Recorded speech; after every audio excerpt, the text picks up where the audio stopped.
С 1 апреля в России начнет действовать новая мера поддержки семей с детьми. Те из них, что с невысокими доходами, станут получать выплаты на детей от 8 до 16 лет. Об этом объявил Владимир Путин в поздравлении женщин с 8 марта. Со своей стороны государство будет делать все для поддержки семьи.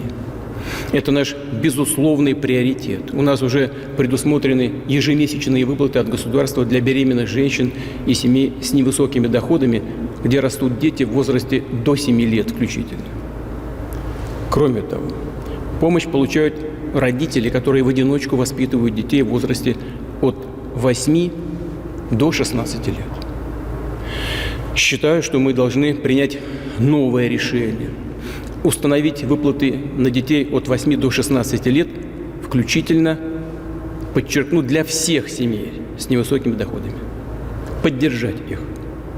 Эта мера начнет действовать с 1 апреля, а первые выплаты семьи получат в мае.